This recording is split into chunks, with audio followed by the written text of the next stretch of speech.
आदाब, नमस्कार, बहुत-बहुत स्वागत आप सभी का। पब्लिक इंडिया देख रहे हैं आप। मैं हूं आपके साथ बुशरा खानम। फहद, इज़राइल के और अमेरिका के ज़रिए जो एक इल्लीगल वॉर ईरान के ऊपर छेड़ी गई है, उसमें हर रोज़ नए मोड़ देखने के लिए मिल रहे हैं। ईरान जहां पूरी तरीके से असर्ट है कि जो एक तरह के इंडिकेशंस दिए जा रहे हैं अमेरिका की तरफ से कि वॉर जल्दी रुक जाएगी। ये कहा जा रहा है कि हमें उससे उतना हासिल नहीं हुआ जितना हम सोच रहे थे, और इस तरह के तमाम बयान जो है ट्रंप की तरफ से दिए जा रहे हैं। और एक तरह से एक मैसेज जो है वो फ्लोट किया जा रहा है ताकि कोई नेगोशिएशन का रास्ता खुले और ये जंग बंदी हो सके। लेकिन ईरान के तेवर जो है वो बेहद सख्त नजर आ रहे हैं। मैं आपको ये भी बता दूं कि प्रेसिडेंट पेजेश्कियान जो है ईरान के, उन्होंने रशिया से बात की है और पाकिस्तान से भी बात की है। उसके बाद उनका एक ट्वीट आया है जहां वो ये कहते हुए नजर आ रहे हैं कि जितने भी सैंक्शंस अब तक ईरान के ऊपर लगे हैं, उन सैंक्शंस को पूरे तरीके से हटाया जाए। इसके अलावा वो ये कह रहे हैं कि अब तक जितना नुकसान, माली नुकसान ईरान का किया गया है अमेरिका की तरफ से, और वो हाल के नहीं, इससे पहले के नुकसान की बात कर रहे हैं, जो किया गया है उसकी भरपाई की जाए। यानी कि उसके एवज में आप जो पैसा आपको देना है वो दिया जाए ताकि रीबिल्ड ईरान को किया जा सके। इसके अलावा उनका ये कहना है कि जो ईरान में किसी भी तरीके का आइंदा आने वाले वक्त में कोई भी हमला ना हो, इसके लिए एक पूरी तरीके से उनका कहना है कि एक मजबूत इंटरनेशनल गारंटी दी जाए। कुछ एक्सपर्ट्स का यह भी कहना है कि इसमें अगर ऐसी कोई बातचीत शुरू होती है, फर्ज कर लीजिए, तो ईरान इसमें गाजा की आजादी, लेबनान से इजराइल को पूरी तरीके से हटाना, यूएस बेस का अरब देशों से खत्म करना जैसे जो शर्तें हैं उसको भी जरूर रखेगा। और तभी कोई पॉसिबिलिटी बन सकती है कि ईरान इस वॉर से पीछे नहीं हटने की बात कह रही हूं कि उसको बंद करने के लिए सोचे। तो आप सोच लीजिए अमेरिका के लिए कितना मुश्किल होने जा रहा है। और इस बीच एक और खबर, जो प्रोफेसर मरांडी ने है, उन्होंने भी इसको लेकर ट्वीट किया है जहां वो ये कह रहे हैं कि जल्द ही जो ज़ायनिस्ट लॉबी है वो ईरान के जरिए ये ऐसा दिखा सकती है कि अमेरिकन के ऊपर एक फॉल्स फ्लैग अटैक करे। यानी फॉल्स फ्लैग का मतलब होता है एक झूठा मनगढ़ंत एक हमला कराया जाए अमेरिकन के ऊपर और उसका इल्जाम लगाया जाए ईरान पर। और एफबीआई की तरफ से भी इस तरह की रिपोर्ट है, वो ये कह रहे हैं कि ईरान कैलिफोर्निया के आसपास की वो बात कर रहे हैं कि वहां पर ड्रोन से हमला कर सकता है। कई बड़े लीडर्स के बारे में ये बताया जा रहा है, जिसमें मार्क रूबियो भी है, कि उनको सेफ स्पेस में, जो मिलिट्री सेफ स्पेस होता है, वहां पर शिफ्ट कर दिया गया है। तो सोचिए कि क्या कुछ प्लान कर रहा है अमेरिका और ये ज़ायनिस्ट लॉबी है। मेरे साथ स्क्रीन पर आप देख सकते हैं मेरे पास ज़मीर अब्बास जाफरी साहब जुड़ गए हैं, जो फिलहाल सीधे ईरान से जुड़े हैं, कुम से जुड़े हैं। कुम यूनिवर्सिटी में वो प्रोफेसर हैं, पॉलिटिकल एनालिस्ट भी हैं और वहां पर पढ़ाते भी हैं। बहुत बहुत इस्तकबाल आपका ज़मीर अब्बास जाफरी साहब इस कार्यक्रम में। शुक्रिया बहुत बहुत, और तमाम व्यूवर्स को आदाब अर्ज करता हूँ। जी, जो मैंने यहाँ अपनी ओपनिंग में जो कुछ कहा है ज़मीर साहब, उसमें मैं आपकी पहली प्रतिक्रिया जानना चाहूंगी। शुक्रिया। देखें, सबसे पहले तो ये है कि ईरान के लिए क्लियर है कि प्री वॉर सिचुएशन को ईरान के लिए नॉर्मल नहीं समझता। यानी ईरान ने ये कहा है कि ईरान के सराउंडिंग में जितने अमेरिकन बेसेस हैं, ईरान उसे टेररिस्ट ऑर्गेनाइजेशन समझता है और वो टेररिस्ट कैंप्स मानता है। और ईरान को ये कबूल नहीं है कि उसके अतराफ में 9 अमेरिकन बेसेस रहें जो हमेशा ईरान को थ्रेट करते रहें। तो ये पहली चीज है कि after the war new normal create करना है। यानी जो पुरानी सिचुएशन थी उसको खत्म करके एक न्यू नॉर्मल क्रिएट करना है।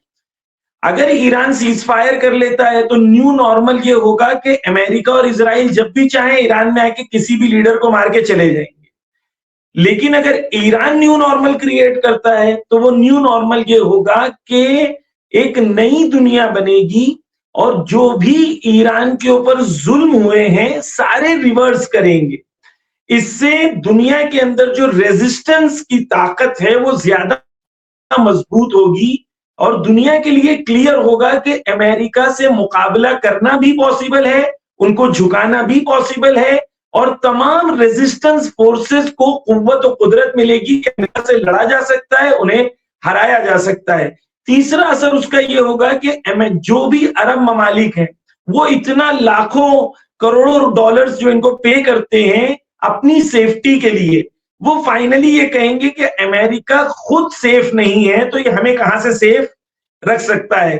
तो ये नया वर्ल्ड ऑर्डर क्रिएट होगा इस वॉर के बाद, और ईरान जब तक ये न्यू वर्ल्ड ऑर्डर और न्यू नॉर्मल क्रिएट ना कर दे, जहां पर कई फैक्टर्स है, मैं समराइज कर लूं। एक, ईरान को फॉरेन अटैक का फियर ना हो, यानी इतना दुश्मन को मायूस कर दे कि दोबारा वो हमला करने की जुर्रत पैदा ना कर दे। दूसरा, ईरान पे लगे हुए सैंक्शंस खत्म ना हो। अगर वो सैंक्शंस होंगे तो ईरान भी सैंक्शंस लगाएगा होर्मुज के जरिए से।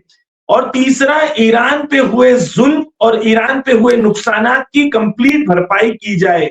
ये क्लियर न्यू वर्ल्ड ऑर्डर होगा, न्यू नॉर्मल होगा जो ईरान क्रिएट करेगा इस वॉर के बाद। जी। तो आप ये कह रहे हैं कि जब तक ऐसा नहीं होगा तब तक क्या ईरान अपने कदम पीछे नहीं हटाएगा? क्योंकि रशिया की बात हुई अमेरिका से, फिर पजिस्कियान जो है उनकी बात हुई है पाकिस्तान और रशिया से, तो एक तरह का एक वे ऑफ निकालने की कोशिश की जा रही है ताकि इस जंग को किसी तरीके से खत्म किया जा सके। तो ईरान के लिए ये जंग कब खत्म होगी? आखिर ईरान के लिए वो कौन-सी शर्तें हैं जिस पे वो मानने के लिए तैयार होगा, और आखिर किसके जरिए, कौन है मीडिएटर्स? क्योंकि शायद अरब कंट्रीज ने तो अब हाथ खड़े कर दिए, उन्होंने कहा कि भाई हमने पिछली बार किया और आपने क्या किया है, तो अब तो हम इसमें नहीं शामिल होंगे। तो कौन से वो नए लोग हो सकते हैं, कंट्रीज हो सकते हैं जिसके जरिए ये मीडिएशन हो सकता है? देखिए, कोई मीडिएशन की जरूरत नहीं है, बिल्कुल क्लियर ईरान का स्टैंड है, there is no ceasefire, ठीक है, और कोई बातचीत नहीं होगी सिवाय इसके कि अमेरिकन इस बात को एक्सेप्ट करें कि एक, तमाम सैंक्शंस हट जाएं, दो, ईरान के लिए जो ईरान के ऊपर जुल्म हुए हैं, जो उनके नुकसान हुए हैं, उसकी भरपाई की जाए, तीन, अमेरिकन एयरबेसेस जो मिडिल ईस्ट के अंदर, गल्फ रीजन के अंदर मौजूद हैं, वो या तो तकरीबन डिस्ट्रॉय हो जाए या ऐसे ना रहे कि ईरान पे अटैक कर सके। ये तीनों पोजीशन अगर नहीं होगी तो कोई सीज फायर नहीं होगी, कोई बातचीत नहीं होगी। जैसे आगे लारीजानी जो यहाँ पर सुप्रीम काउंसिल के अंदर है, उसके सेक्रेटरी है, उन्होंने कहा था, बहुत अच्छे जुमले उन्होंने कहे। उन्होंने कहा कि अमेरिका गिर कर दिया, यानी अमेरिका इस वक्त फंस चुका है। और दूसरी चीज उन्होंने कहा कि वेल ने भी कोनी, यानी उन्होंने कहा कि अमेरिका क्योंकि फंस चुका है, वो अमेरिका को छोड़ेंगे नहीं। ऐसा नहीं है कि वो आएगा, कतर का किंग अब फोन करेगा कि हमें सीज फायर करना है, रशिया वाले फोन करेंगे हमें सीज फायर करना है, ईरान मान लेगा, नहीं नहीं, क्योंकि अभी अगर मान लेंगे तो क्या होगा, 2 महीने के बाद दोबारा इनके प्रेसिडेंट को मार देंगे, यानी एक नया नया नॉर्मल हो जाएगा कि भाई इन्हें मारो फिर ये सीज फायर कर लेंगे। तो ये क्लियर है ईरान के लिए कि ईरान अमेरिका को एक ऐसी पोजीशन तक लेके जाना चाहता है जहां पर उसके लिए और पूरी दुनिया के लिए क्लियर हो जाए कि जो खर्च है ईरान को हमला करने का, जो नुकसान है ईरान पे हमला करने का, वो नुकसान को दुनिया तसव्वुर कर ले और दुनिया के लिए क्लियर हो जाए कि अगली बार ईरान पे कोई हमला ना करे। ये क्लियर है, यानी इसके अंदर कोई नेगोशिएशंस की बात नहीं है। जैसे आगे अराक्ची जो ईरान के फॉरेन मिनिस्टर ने कहा, there is no negotiations. America ने 3 बार कोशिश की है कि सीज फायर और नेगोशिएशंस करे, ईरान ने क्लियरली रिजेक्ट कर दिया। एक और चीज मैं बुशरा जी, मैं अपने व्यूअर्स के लिए क्लियर कर दूं कि बहुत सारे लोगों को लगेगा ये तो जिद है, ये हठधर्मी है, ये क्या बात है अगर वो कह रहे हैं। तो देखिए, 2 टर्मिनोलॉजी है बुशरा जी, एक है जस्टिस और एक है पीस। बहुत सारे लोग दुनिया में कहते हैं पीस होनी चाहिए, जस्टिस हो चाहे ना हो, ये सही नहीं है। मिसाल के तौर पर किसी का कोई घर लूट ले, कोई गुंडा आए पूरा घर लूट ले, अब ये जब अपना घर लूटा हुआ वापस लेने जाए, वहां पर 4 लोग बैठे कहे भाई ठीक है तुम अपने लूटे हुए घर में वापस चले जाओ, शांति रखो, लड़ाई मत करो, तो पूरी दुनिया कहेगी ये पागल हो। जो लूटा गया है पहले उसको लौटाओ, फिर बात होगी ना जस्टिस पीस की। तो justice and peace are both complementary, अगर होंगे तो पीस होनी चाहिए, वगरना the slogan is clear, no justice no peace. Okay, fair enough. कल से ये खबर है कि अब ईरान जो है वो बैंक्स पर अटैक करेगा, क्योंकि उसके बैंक्स पर अटैक किया गया है। और ये भी एचएसबीसी है, इसके अलावा सिटी बैंक है, उसने अपने एम्प्लॉइज से खाली करने के लिए कह दिया गया है। तकरीबन बैंक जो हैं बड़े खौफ में है, खासतौर पे यूएई की मैं बात कर रही हूँ। तो क्या ईरान की अब ये स्ट्रैटेजी है, क्योंकि शुरू से हम ये देख रहे हैं कि ईरान अपनी तरफ से नहीं शुरू करता, पहले उसके ऊपर हमला हुआ, उसने रिटेलिएट किया, अब जैसे जैसे जिस तरह से उसके ऊपर हमले होते हैं उस तरह से वो वापस जवाब देता है।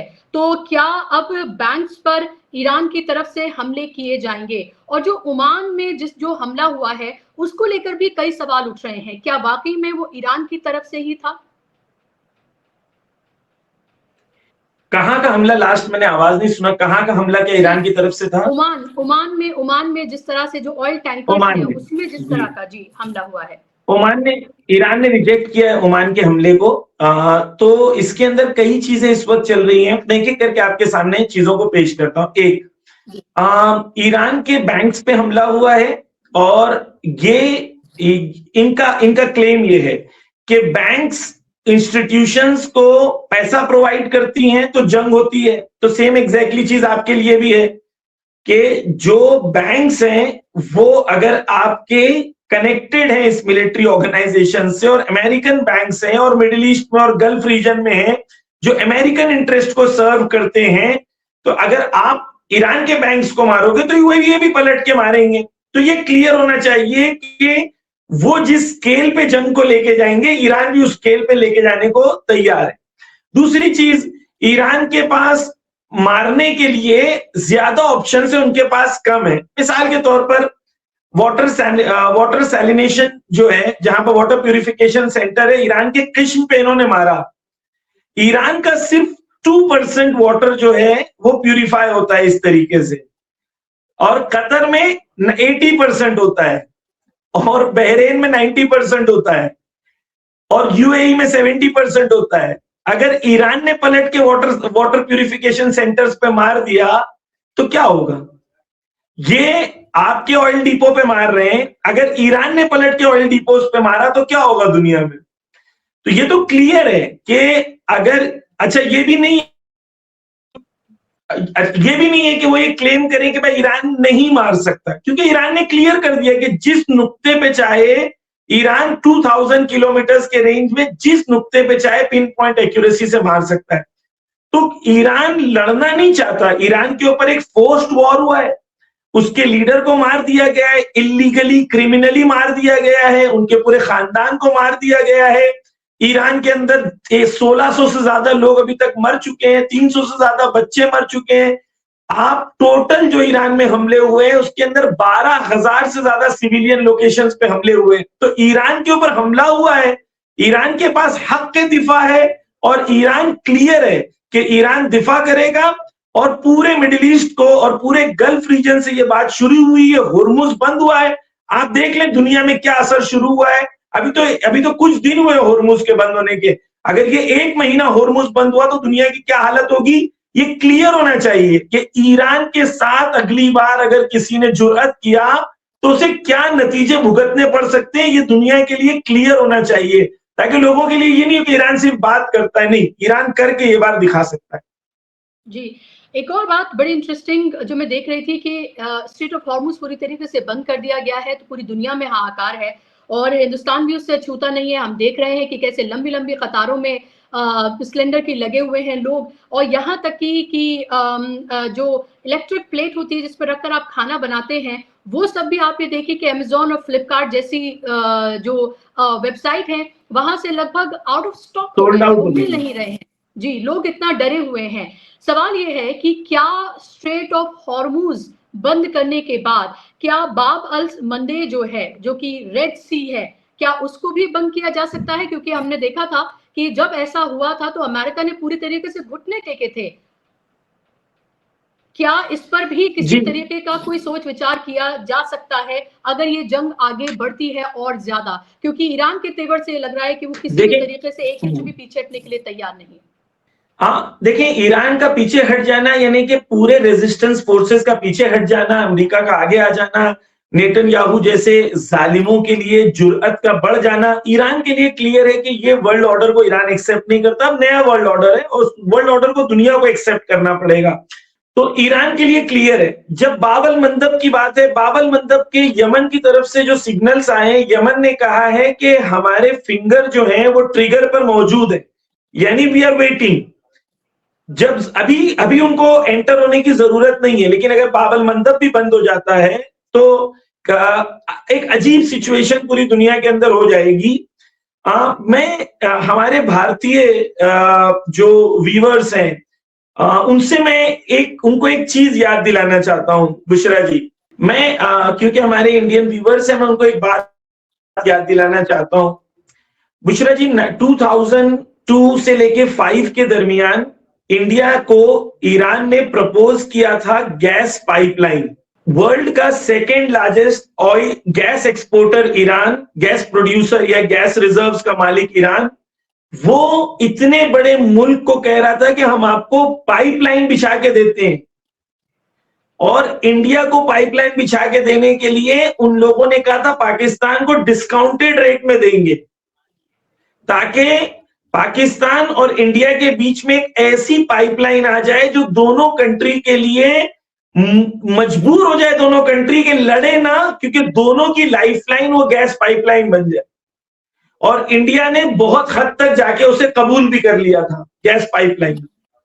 सडनली 2005 में Condoleezza Rice, without any appointment, without any announcement, रातों रात इंडिया आती है, और 2005 में इंडिया ईरान गैस पाइपलाइन को कैंसिल किया जाता है, और एक न्यूक्लियर ट्रीटी साइन की जाती है इंडिया और अमेरिका के दरमियान, जिसमें अभी मेरे जहन में एग्जैक्ट फिगर नहीं है, लेकिन जो रफली है 17 न्यूक्लियर रिएक्टर्स अमेरिका इंडिया को बना के देगा, और इंडिया के साथ न्यूक्लियर ट्रीटी साइन हो जाती है, जिसकी शर्त यह थी कि इंडिया ईरान के साथ गैस पाइपलाइन ना करे।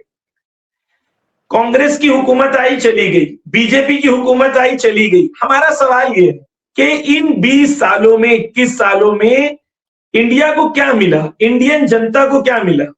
न्यूक्लियर रिएक्टर्स जो बने या नहीं बने, कितने बने, कौन सी हिंदुस्तानियों का क्या फायदा हुआ? अगर उस वक्त 2005 में इंडिया गैस पाइपलाइन बिछा देता तो आज हिंदुस्तानी 15 या 20 रुपया पर किलो पे गैस ले रहे होते। लेकिन हमारे हुक्मरान जो हैं, उन्होंने गलत फैसले किए, जिसका नतीजा यह है कि आज हिंदुस्तानी गैस की लाइन में खड़े हैं, और जबकि ईरान की तरफ से फ्रेंडली ऑफर था, लेकिन इंडिया ने उसे सही से एक्सेप्ट नहीं किया। तो जो अभी इस वक्त हालत है इंडिया में गैस को लेके या प्रॉब्लम्स हैं, तो हमारे पास चॉइस है। हमारे पास क्या चॉइस है? हमारे पास यही चॉइस है कि हम वो कंट्रीज जो हमें रिसोर्सेज प्रोवाइड करते हैं, उनके साथ हम फ्रेंडली रिलेशन रखें, और जो इंडिया का हिस्टोरिकल रिलेशन है ईरान के साथ, उसको रिस्टोर करें। अच्छा, अगर जैसे राजनाथ सिंह जी ने कहा, डिफेंस मिनिस्टर हमारे के, उन्होंने कहा कि दुनिया में एक नया वर्ल्ड ऑर्डर आ रहा है, और इस नए वर्ल्ड ऑर्डर में रिलेशनशिप्स नए वर्ल्ड ऑर्डर के हिसाब से बननी चाहिए। तो ये तो जी क्लियर होना चाहिए कि इस न्यू वर्ल्ड ऑर्डर में ने अपनी पोजीशन क्लियर कर दिया है कि पूरी दुनिया को घुट्टे पे ले आया है।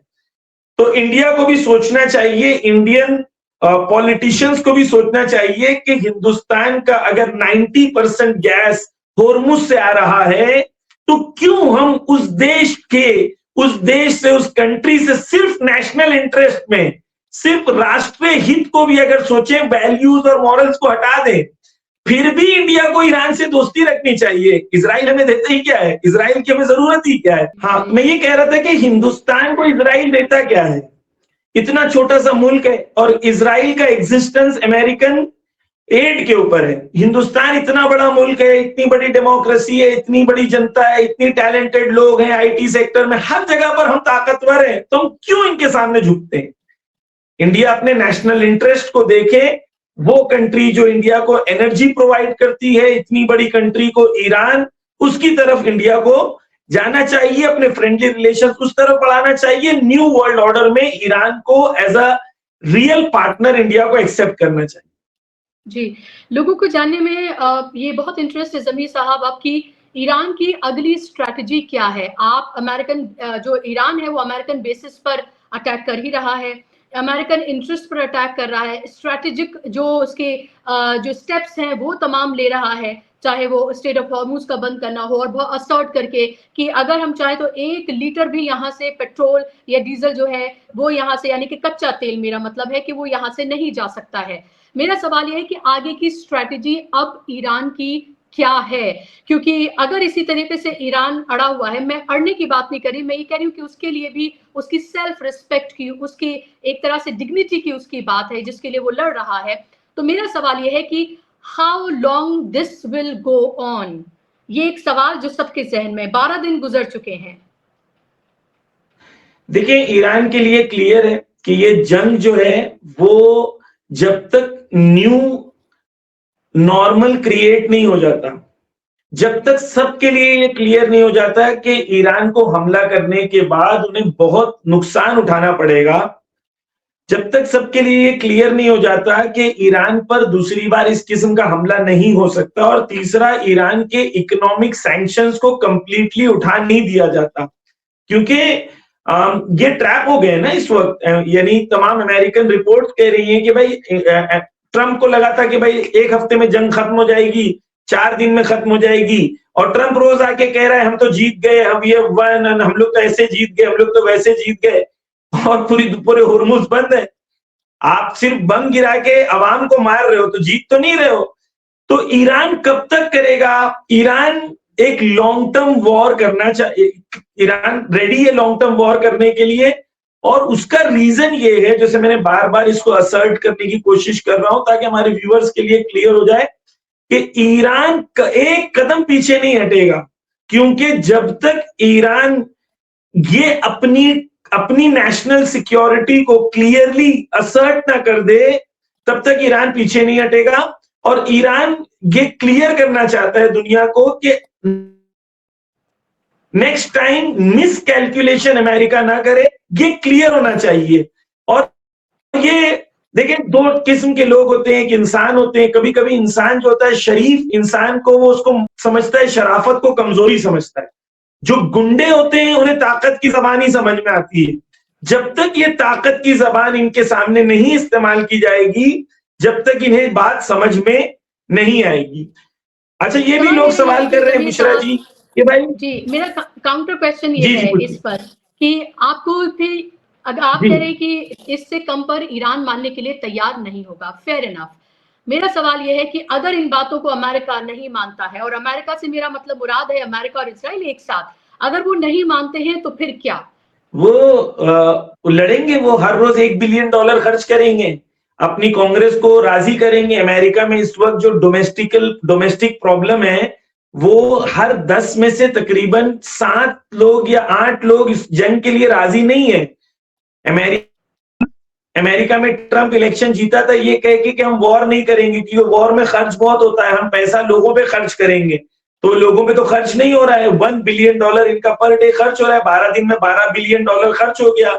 ये इनकी कई स्ट्रैटेजीज थी। पहली स्ट्रैटेजी ये थी कि ईरान के अंदर, देखिए बार बार फेल हुए, ईरान के अंदर आयतुल्ला खामेनेई को शहीद कर देंगे तो ईरान कोलैप्स हो जाएगा। ईरान कोलैप्स नहीं हुआ, नए सुप्रीम लीडर आ गए, ईरान की पब्लिक रास्ते पे आ गई, कि ईरान के अंदर उनकी तमाम स्ट्रैटेजी अमेरिका की फेल हो गई। सबसे पहले उन्होंने प्लान किया था कि आयतुल्ला खामेनेई को शहीद कर देंगे। तो अमेरिका ने क्या प्लान किया था? अमेरिका का प्लान नंबर 1 ये था कि आयतुल्ला खामेनेई को शहीद कर दें। रिजल्ट ये होगा कि लोग रास्ते पे आ जाएंगे और लोग एक ऐसी गवर्नमेंट बनाएंगे जो आयतुल्ला खामेनेई के खिलाफ हो। आयतुल्ला खामेनेई शहीद हो गए, रिजल्ट ये हुआ कि पूरी दुनिया के अंदर वो एक नेशनल हीरो बन गए, हत्ता हमारे वर्ल्ड हीरो बन गए। हमारे पंजाब के असेंबली के अंदर उनके लिए प्रार्थना की गई, उनके लिए पूरी दुनिया में इस वक्त उनको एज ए ग्लोबल हीरो माना जा रहा है। 2, ईरान में वो चाहते थे कि पब्लिक रास्ते पे आए, हाँ पब्लिक रास्ते पे आई, लेकिन ईरान में आयतुल्ला खामेनेई के फेवर में लाखों लोग रास्ते पे आए। तीसरा, वो चाहते थे कि ईरान के अंदर उन लोग जो है कुर्द को या दूसरे लोगों को लेके आ जाए, ईरान के अंदर इंटरनल कॉन्फ्लिक्ट करें, उसके अंदर वो फेल हो गए। इराकी कुर्द को ईरान के अंदर एंटर कराना चाहते थे, उसके अंदर ये फेल हो गए। इसके बाद ये चाहते थे कि सऊदी, कतर, यहां पर इस तरीके से बॉम्ब लगाए जाए, अवाम को मारा जाए, ताकि सऊदी कतर की गवर्नमेंट ईरान के खिलाफ खड़ी हो जाए और इनकी जंग का पैसा सऊदी और कतर और दुबई और ये लोग दे। उन लोगों ने भी मना कर दिया। अब ये तमाम जो इनके पजल में पॉइंट्स थे, हर जगह ये ब्लॉक हो गए हैं। अब इन्हें अकेले लड़ना है। $1 बिलियन पर डे इनका खर्च है। ईरान एक रॉकेट मारता है, एक ड्रोन मारता है, तो उसका खर्च नहीं, इनका बहुत खर्च है।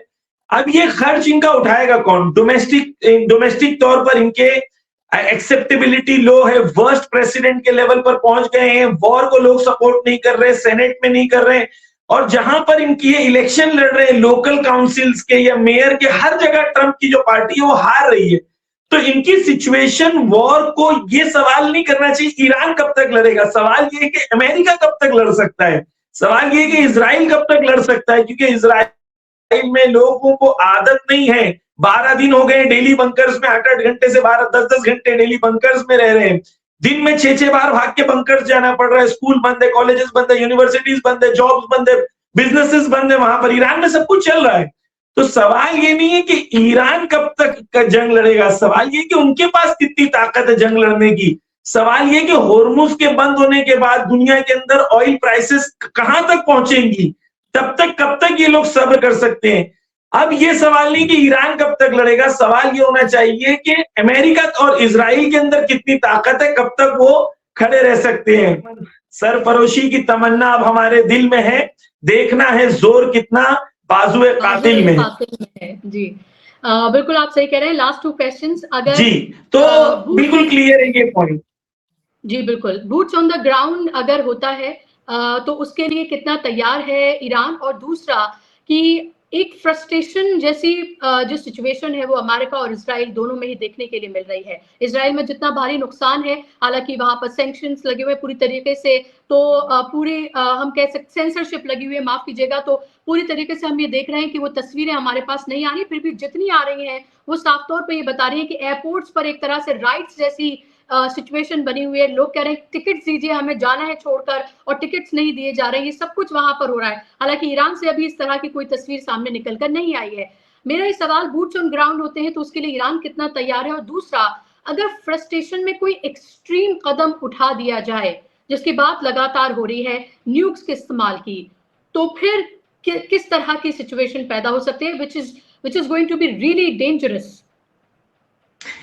देखिए, पहले सवाल का जवाब ये है, ईरान में और लुबनान में एक फेमस सिग्नल है जो सैयद हसन नसरुल्लाह ने कहा था कि उन लोग आएंगे ऐसे और जाएंगे ऐसे।